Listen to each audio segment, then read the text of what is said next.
नमस्कार दोस्तों, स्वागत है आपका उम, मेरे चैनल पे। आज हम एनसीईआरटी की इतिहास की का अध्याय 1 क्या, कब, कहाँ और कैसे पढ़ेंगे, जिसमें शुरुआत यहाँ से होती है। राशिदा का एक सवाल है कि राशिदा नाम की लड़की है, जो अखबार पढ़ रही थी और अचानक उसका निगाह एक सुर्खी पे पड़ी, जो एक हेडिंग पे या शीर्षक पे पड़ा जो 100 साल पहले, वो सोचने लगी कि कैसे जान सकते हैं कि हम इतने वर्षों पहले क्या हुआ क्या हम हमारे मतलब इतने वर्षों पहले क्या हुआ था? कैसे पता लगा?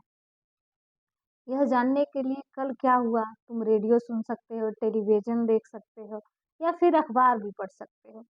साथ ही यह जानने के लिए कि पिछले साल क्या हुआ, तुम किसी ऐसे व्यक्ति से बात कर सकते हो जिससे उस समय की स्मृति हो, लेकिन कुछ पहले क्या हुआ, यह कैसे जानें? अतीत के बारे में हम क्या जान सकते हैं? अतीत के बारे में हम बहुत कुछ जान सकते हैं, जैसे लोग क्या खाते थे, कैसे कपड़े पहनते थे, किस तरह के घरों में रहते थे। हम आखेटक मीन्स शिकारी होता है, पशुपालकों, कृषकों और शासकों, व्यापारियों और पुरोहितों, शिल्पकारों, कलाकारों, संगीतकारों या फिर वैज्ञानिकों के जीवन के बारे में जानकारी हासिल कर सकते हैं। यही नहीं, हम यही नहीं, हम यह भी पता कर सकते हैं कि उस समय बच्चे कौन-सा खेल खेलते थे, कौन-सी कहानियाँ सुनते थे, कौन से नाटक देखा करते थे या फिर कौन-कौन से गीत गाते थे। लोग कहाँ रहते थे? मानचित्र में दिया गया है कि नर्मदा नदी का पता लगाओ क्योंकि कई लाख वर्ष पहले लोग इस नदी के तट पर रहते थे और यहाँ रहने वाले आरंभिक लोगों में से कुछ लोग कुशल संग्राहक थे जो मतलब अपनी चीज़ों को इकट्ठा करते थे। आसपास के जंगलों की विशाल संपदा से परिचित थे और अपने जीवन के लिए वो जड़ों, फलों और जंगल के अन्य उत्पादों का यही संग्रह किया करते थे। वे जानवरों का आखिर शिकार करते थे। अगर उत्तर-पश्चिम की सुलेमान और गिरधर पहाड़ियों का पता अ, उम, इस क्षेत्र में कुछ ऐसे स्थान हैं, जो लगभग 8000 वर्ष पूर्व स्त्री-पुरुष में सबसे पहले कौन-सी फसल हुई थी? गेहूँ और जौ जैसी फसलों को उपजाना आरंभ किया। उन्होंने भेड़, बकरी और गाय-बैल जैसे पशुओं को पालतू बनाना शुरू किया। ये लोग गाँव में रहते थे। उत्तर-पूर्व की गारो तथा मध्य भारत में विंध्य पहाड़ियों का पता लगाना है। देखिए, अब आपकी विंध्य पहाड़ियाँ देखिए ये ब्रह्मपुत्र नदी के पास है गारो की पहाड़ियाँ और किधर किधर है इधर सिंधु नदी के पास।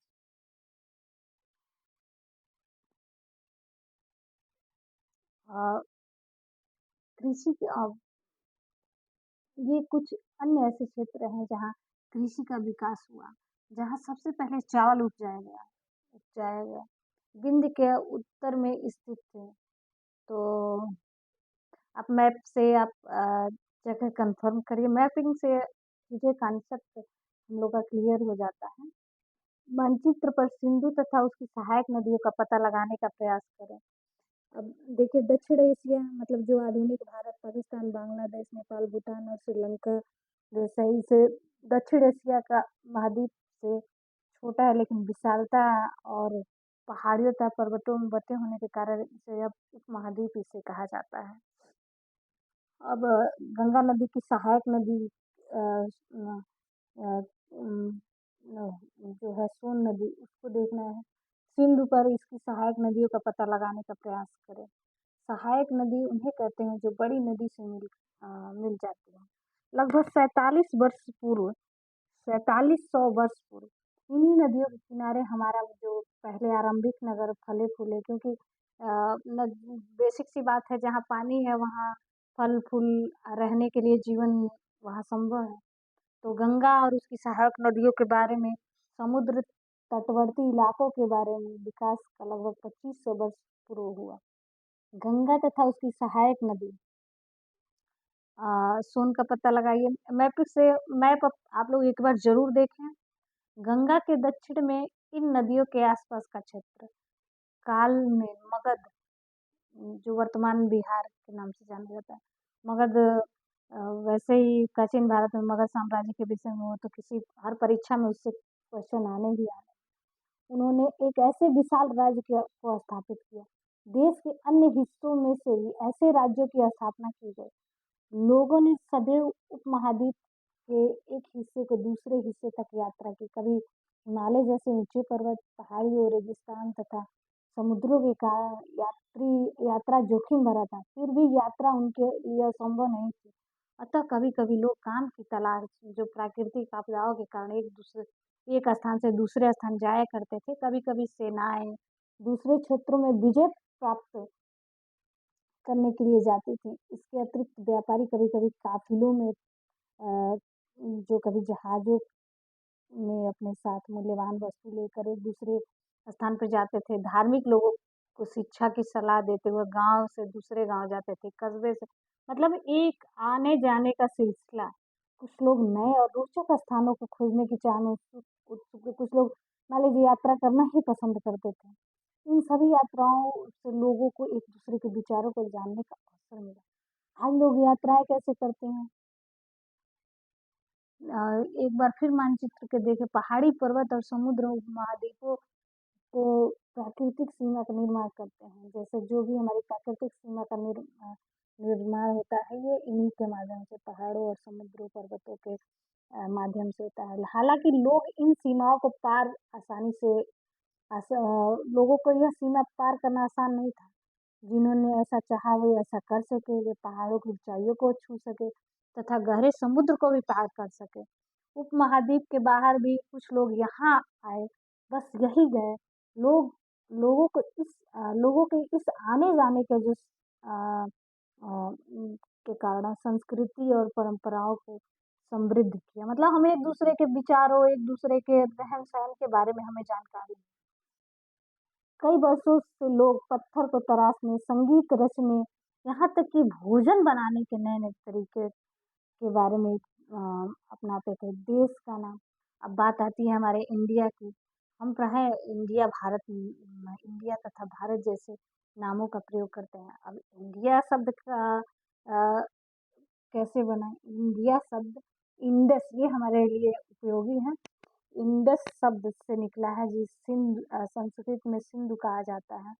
और आपने एटलस में ईरान तथा यूनान का भी पता लगाए। लगभग 2500 वर्ष पूर्व उत्तर पश्चिम की ओर से आने वाले ईरानी और यूनानियों ने सिंध के को हिंदोस इंडोस और इस नदी के पूर्व में स्थित भूमि को इंडिया कहा।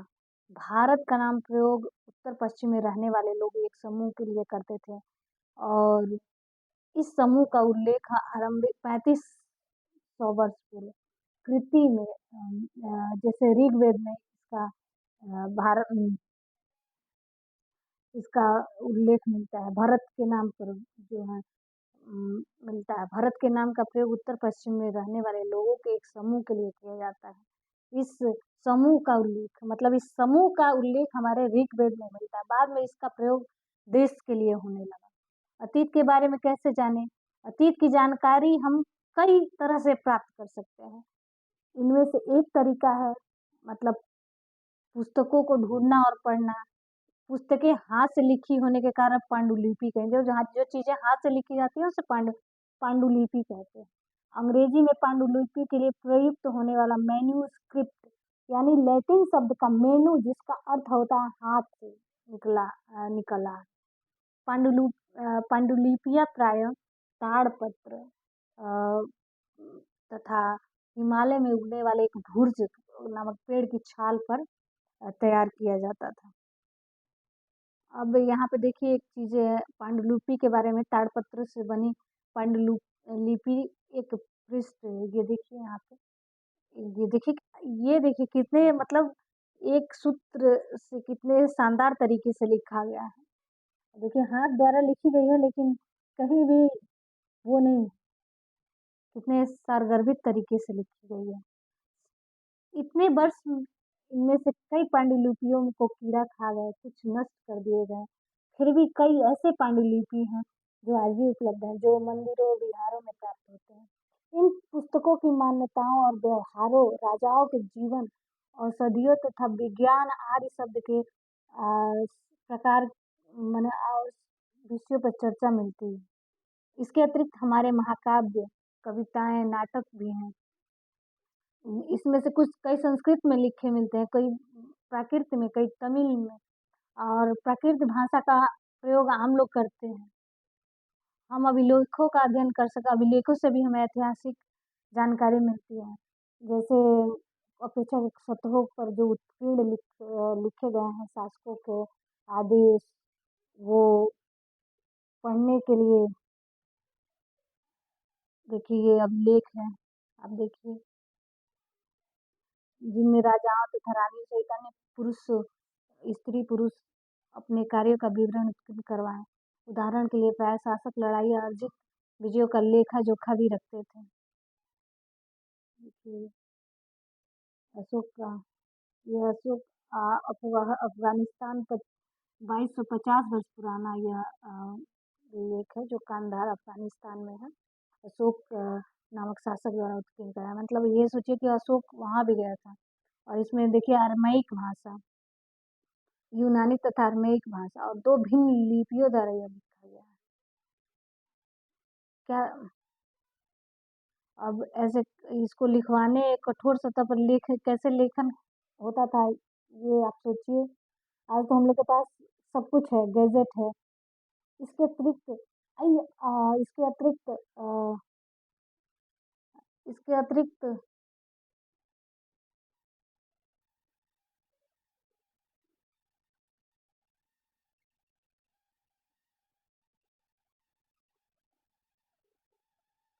इसके अतिरिक्त अन्य कई वस्तुएँ अतीत में बनी हैं और प्रयोग में लाई जाती हैं। ऐसे वस्तुओं को अध्ययन करने वाले को पुरातत्वविद और अ, और इम इम इमा पुरातत्वविद हमारे पत्थर ईंट से बनी इमारतों के अवशेषों का, चित्रों तथा मूर्तियों का अध्ययन करते हैं और पता लगाते हैं ये कब का है। वर्तमान आभूषण, ये औजार, बर्तन, आभूषण आदि तो देखिए एक प्रकार का ये देख रहे हैं मटका, यह एक प्राचीन नगर में प्राप्त हुआ है, जो 47 वर्ष पुराना है। दाएँ एक चांदी का सिक्का है ये और हमारे आज प्रयोग आने वाले सिक्कों से कितना भिन्न है, आप देखिए ये। तथा सिक्कों की प्राप्ति के लिए छानबीन तथा खुदाई भी करते हैं। इनमें से कुछ वस्तुएँ पत्थर के की हैं, कुछ पकी मिट्टी की हैं और कुछ धातुओं की हैं। ऐसे कठोर तथा जल्दी नष्ट न होने वाले हैं ये। पुरातत्वविद जानवरों, चिड़ियों तथा मछलियों की हड्डियों को भी ढूँढते हैं और उनसे भी जानकारी एकत्रित करते हैं। अतीत में लोग क्या खाते थे? वनस्पतियों के अवशेष बहुत मुश्किल से बच पाते हैं। यदि अन्न के दाने अथवा लकड़ी के टुकड़े जल जाते हैं, तो जले हुए रूप में बचे रहते हैं। क्या पुरातत्वविदों का बौद्धों कपड़ों के अवशेष भी मिलते होंगे? पांडुलिपियों के अभिलेखों तथा पुरातत्व से ज्ञात जानकारी के लिए इतिहासकार प्रायः स्रोत शब्द का प्रयोग करते हैं और इतिहासकार उन्हें कहते हैं कि जो अतीत का अध्ययन करते हैं। स्रोत से प्राप्त होते ही अतीत के बारे में पढ़ना बहुत रोचक हो जाता है क्योंकि अ, इन स्रोतों की सहायता से ही हम धीरे-धीरे अतीत का के विषय अतीत से जुड़ते हैं और वर्तमान में जाते हैं। अतः इतिहासकार पुरातत्वविद उन जासूसों की तरह हैं। इन सभी स्रोतों का प्रयोग कर सुराग के रूप में अ, अतीत की जानकारी का प्रयास करते हैं। अतीत या एक या अनेक। अब ये इस शीर्षक में यहाँ पे अतीत शब्द का प्रयोग बहुवचन के रूप में किया जाता है। इस तथ्य की ओर ध्यान दिलाने के लिए कि अलग-अलग समूह के लोगों के लिए अतीत अलग-अलग मायने थे। उदाहरण के लिए पशुपालकों तथा कृषकों का जीवन राजाओं तथा रानियों के जीवन से तथा व्यापारियों का जीवन शिल्पकारों के जीवन से बहुत भिन्न था। जैसे आज हम भी देखते हैं कि देश के अलग-अलग हिस्सों के लोग अलग-अलग व्यवहार, अलग-अलग रीति-रिवाज का पालन करते हैं। अब देखिए उदाहरण के लिए आप देखिए अंडमान द्वीप समूह के अधिकांशतः लोग मछलियों से अपना जीवन मछलियों का शिकार करके अपना वो करते हैं, जीवन व्यतीत करते हैं। फल-फूल का संग्रह द्वारा कर संग्रह फल-फूल के संग्रह द्वारा प्राप्त करते हैं। इनके विपरीत शहरों में रहने वाले लोग खाद्य आपूर्ति के लिए अन्य व्यक्तियों पर निर्भर होते हैं। अब हम उन शासकों तथा उनके द्वारा लड़ी गई लड़ाइयों के बारे में भी कुछ जानते हैं। जैसे शिकारी, मछुआरे, संग्राहक, कृषक, पशुआर जैसे आम आदमी प्रायः अपने कार्यों का लेखा-जोखा नहीं रखते हैं। पुरातत्व की सहायता से हम उनके जीवन के जानने के में मदद मिलती है। हालाँकि अभी भी इनके बारे में बहुत कुछ जाना शेष है। तिथियों का मतलब अब अगर कोई तुमसे तिथि के बारे में पूछे तो तुम शायद उस दिन तारीख को वर्ष के 2000 में इस तारीख को और इस वर्ष को बताओगे। वर्ष यह गणना ईसाई धर्म परिवर्तक प्रवर्तक ईसा मसीह के जन्म की तिथि से की जाती है।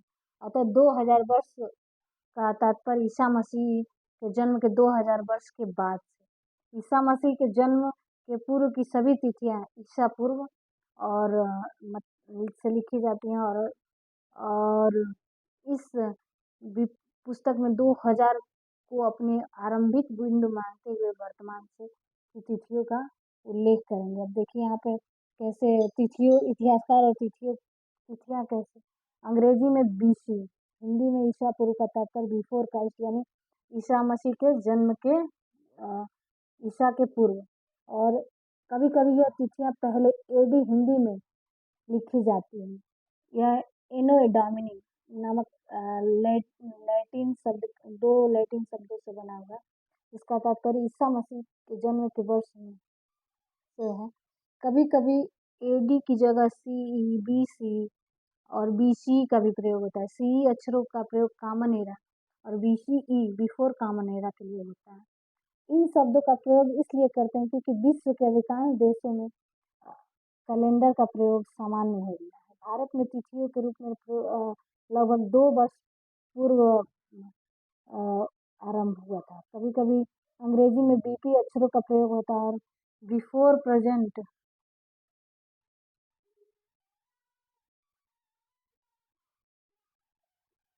इस प्रकार ज्ञात लिपि के जानने के लिए प्रसिद्ध कहानी उत्तर अफ्रीका जैसे मिस्र में मिलती है। 5000 वर्ष पूर्व राजा रानी रहते थे। देखिए कैसे चित्रात्मक तरीके से पीटीओ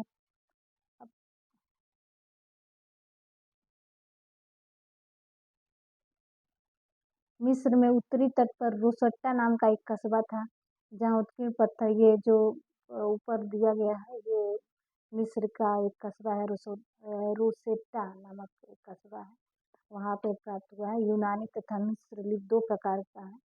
कुछ विद्वान यूनानी भाषा पढ़ सकते हैं और उन्होंने बताया कि यह राजा तथा रानियों के एक नाम के एक छोटे से फ्रेम में दिखाए गए। इसे कारतूस कहा जाता है।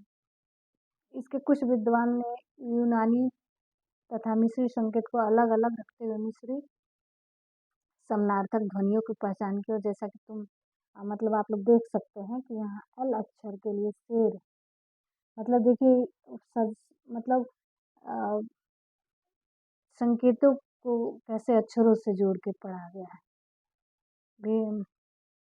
एक बार उन्होंने यह जान लिया कि विभिन्न अक्षर किनके लिए प्रयुक्त हैं तो आसानी से उन अभिलेखों को भी पढ़ा गया। अब देखिए यहाँ पे ये उपयोगी शब्द हैं जैसे यात्रा है, पांडुलिपि है और तिथियां महत्वपूर्ण तिथियां हैं। कृषि का आरंभ 8000 मतलब 8000 वर्ष पूर्व हमारी मतलब कृषि का वो होने लगा।